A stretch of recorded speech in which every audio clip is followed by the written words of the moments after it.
नमस्कार मंडळी, स्वागत आहे तुमचं आपली जुनी माती नवी पिढी या यूट्यूब चॅनलवर. तर आज मी असा पदार्थ बनवणार आहे जो मला खूप आवडतो आणि एकदम झटपट तयार होतो.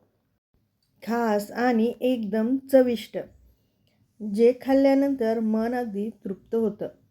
मस्त असे चमचमीत दडपे पोहे. यासाठी मी येथे वापरलेले आहे 1 बाउल पोहे, 1 नारळाचा पाणी, अर्ध नारळ खवून, 1 मोठा बारीक चिरलेला कांदा, छोटी वाटी शेंगदाणे, 8 ते 10 हिरवी मिरची, कढीपत्त्याची पानं, कोथिंबीर आणि 2 लिंबू. हे दडपे पोह्याला लागणारं सर्व साहित्य. यासाठी आपण अगोदर फोडणी तयार करून घेणार आहोत. कढईमध्ये मोठे 3 ते 4 चमचे तेल येथे मी वापरलेलं आहे.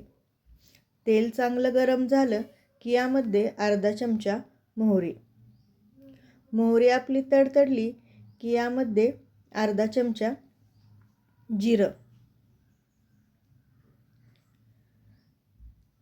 जिरे आणि मोहरी तडतडली की यामध्ये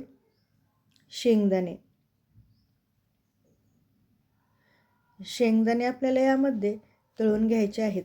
क्रिस्पी जसे आपण चिवड्याला बनवतो तसे शेंगदाणे येथे भाजायचे आहेत. बारीक चिरलेली हिरवी मिरची, यामध्ये कढीपत्ता. हे साहित्य सगळं चांगलं तळलं की यामध्ये आपण घालून घेणार आहोत अर्धा चमचा हळद.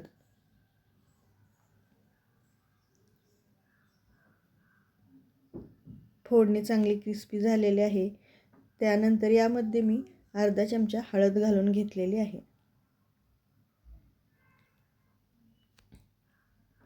बारीक गॅसवर हे आपल्याला करून घ्यायचं आहे. फोडणी येथे तयार झालेली आहे. यामध्ये मी अर्धा चमचा साखर घालून घेणार आहे. साखरेचं तुम्ही आवडीप्रमाणे घालू शकता. जर आवडत नसेल तर ही नाही वापरली तरी चालेल, पण चवीसाठी मी थोडीशी घालून घेतलेली आहे.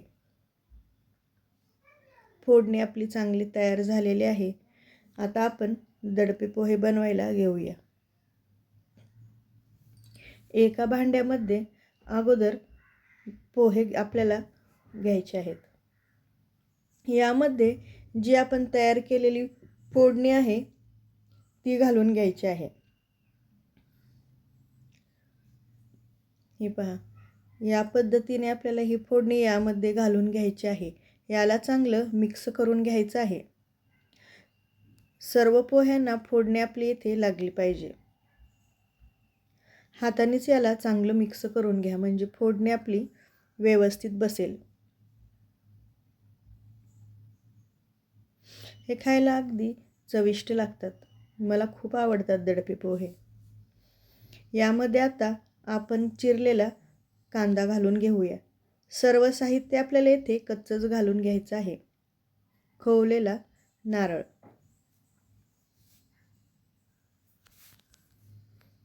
कोथिंबीर, याला आता आपल्याला सगळं मिक्स करून घ्यायचं आहे. वरतून एका लिंबाचा रस येथे मी वापरलेला आहे. तुमची पोह्याची क्वांटिटी जेवढी आहे त्या प्रमाणात तुम्ही घेऊ शकता.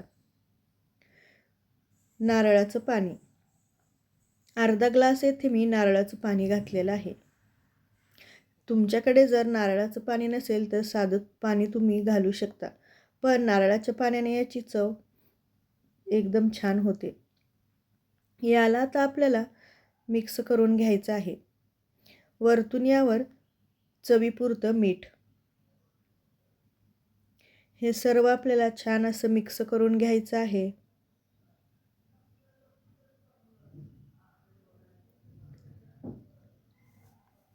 खोबऱ्याची आणि नारळाची चव यामध्ये खूप छान लागते.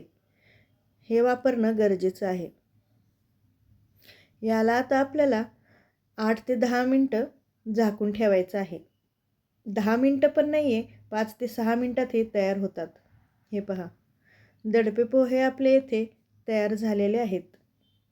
मस्त असे चविष्ट दडपे पोहे. यासोबत मी नारळाची चटणी बनवलेली आहे. तर आजचा दडपे पोह्याचा व्हिडिओ तुम्हाला कसा वाटला हे कमेंटमध्ये मला नक्की सांगा. आणि हे दडपे पोहे तुम्हीसुद्धा करून पहा, तुम्हाला नक्की आवडतील. झटपट आणि एकदम फास्ट तयार होतात ना गॅसची गरज लागते.